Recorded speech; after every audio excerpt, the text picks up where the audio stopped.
most prepared person either.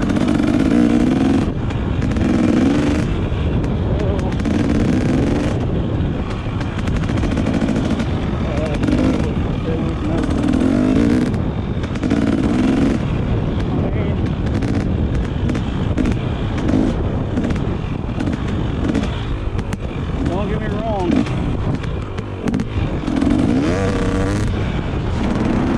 I do have a gun. I do have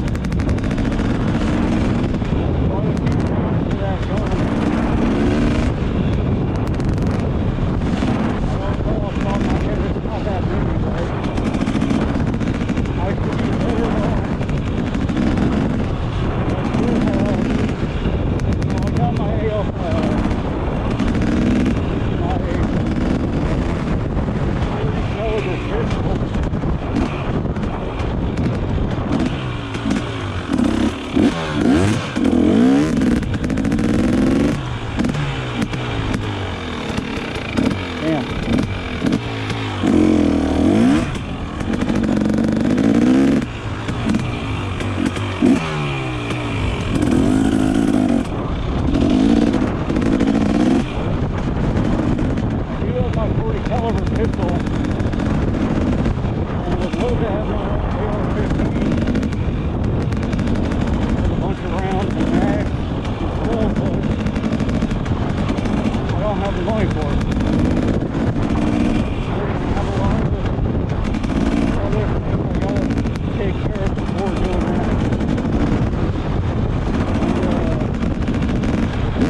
the one thing is this pandemic taught me is a lot of people are not prepared like they should be during a pandemic or for a pandemic like this that we're going through with this coronavirus. We don't have, a lot of us, including myself, don't have the space to grow crops or, you know, enough crops to sustain ourselves for long periods of time. Like if I had the ability to grow a lot of tomatoes, I could pick them when they're ripe, cut them up, freeze them, and same with like a lot of other things like green beans and whatever, corn, you know, a couple things of corn, and make some lettuce, grow some lettuce to have some fresh salads and stuff. And I don't have the space to have there's another car right there. What the hell are they doing? I don't know, none of my business, but whatever. I don't have the space to raise chickens, you know, get fresh eggs every day or every other day, whatever, you know, or space for one or two cows to get fresh milk from, goats, two or three goats, you know, for goat milk or whatever. And I don't have the ability to make butter on my own or anything else. Like I said, I do have my 40 caliber pistol, my Smith & Wesson SD40VE, and I have maybe 1,500 rounds, 2,000 rounds, 2,500 rounds, something like that for that, with 6 magazines that hold 10 rounds each because, you know, California compliant bullshit. But, and I do live with people that have other weapons, you know, with magazines that are loaded, and they do have a fair amount of, not a fair amount, they have a few rounds, but you know, we have a little bit of yard space, but not a whole lot, not enough to, you know, be consistent and shit, and sustain ourselves for long periods of time. And you know, being out here in the desert, it's kind of hard to keep shit up because it takes a lot of water to water the crops, especially in a hot environment like here, where I've seen 125 degrees a few times, and you know, it can hit 30, 40, 50, 60%. It's usually like 30 to 40% regularly, but I've seen it hit 125 with 50+% humidity once or twice, and that's more or less during August, September. So really the only way you can do it is have a greenhouse with a regulator that opens some doors to help regulate the temperature inside, with a watering system to where you don't have to go out there and water them every day. Then you have to be able to, you know, if you have livestock like chickens and stuff like that, you have to be able to have bird feed or whatever for the chickens. And you have to have you know, like a chicken coop to keep them from being attacked by any, you know, coyotes or other predators. And then you have to have a watering system for them. And you gotta go check for eggs every day. And you gotta, you know, same with cows or goats or anything else. You gotta have food, watering system, a pen shelter type thing where they don't get attacked and all that stuff. And then a watering system and that shit for them too. That's the sad thing is the land costs so goddamn much money. That's not even funny. Like, I met a lady back in January 2020, and I hate to say this, where was I? Okay, no, I was visiting one of my friends in the middle of downtown to see how they were, because I didn't see them for a while by that point, and I was checking up on them, seeing how they're doing, whatever. And you know, my friend asked, "Hey, can you watch the store for a minute? Because I gotta go in the back, take care of some things," and they were there by themselves. I'm like, "Yeah, sure, not a problem." I was talking to a lady in there, and she grew up here, like, and back in the day, she was born like 1945 or something like that, and she said all the land out here was like $40 an acre, right? Back in the 50s and stuff like that. And she told her dad, "Hey Dad, you know, you should buy a bunch of land, you know, some land, it's gonna be worth some money." He's like, "Never did." And now we got one of the biggest hotels built on that plot of land that she wanted her dad to buy, which has all, like, which was where my dad and my mom met, because they got a job there when only half the thing was built, and they were still building the other half. And, you know, my dad met like Billy Idol, Alice Cooper, Eddie Murphy, and, you know, quite a few movie stars, and even the CEO of Mercedes-Benz back in that day and stuff, because he was in room service. So, you know, he would, you know, bring people breakfast, lunch, whatever they ordered and shit like that. And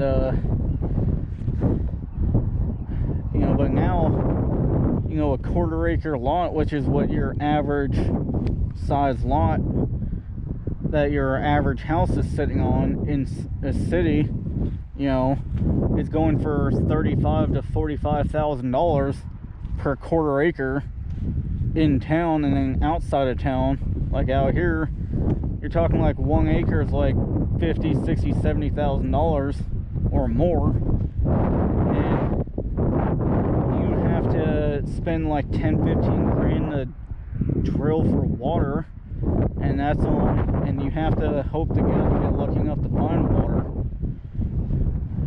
and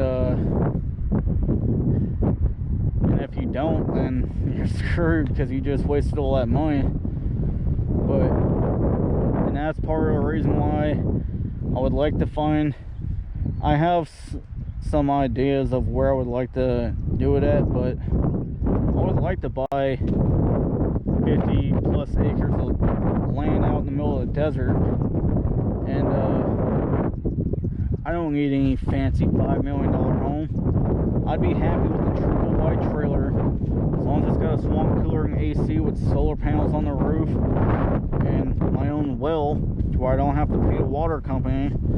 Have a big, huge 500, 1,000 gallon propane tank.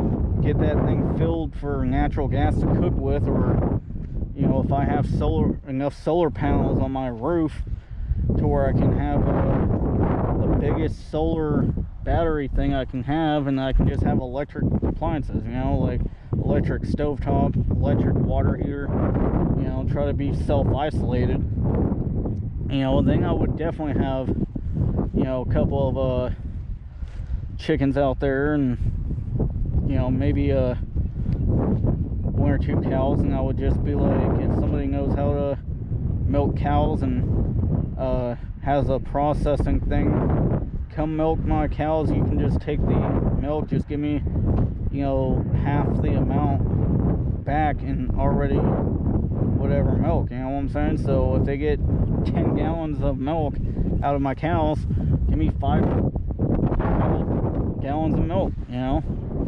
Do like a bartering system to where they still make money and I get fresh milk and shit and whatever, you know, and have like a big greenhouse to where I can have tomatoes, green beans, lettuce. I don't like kale, or not kale, but okra. I don't like okra, so kale I could probably live with, you know. I could do kale probably with salads and shit, but you know, and I want to kind of see stuff like this every day of my life, you know what I'm saying? But sorry for rambling. Please, thank you for listening. But yeah, the coronavirus definitely taught me that we're not prepared like we should be, and or as much as we should be, you know. And even me, I'm not prepared as much as I should be. I mean, I got a good amount of water and got enough stuff to last me a little bit, but that's, you know.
Bike right there before.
go. For anybody who says that I don't ride my bike 50 or 10, there you go.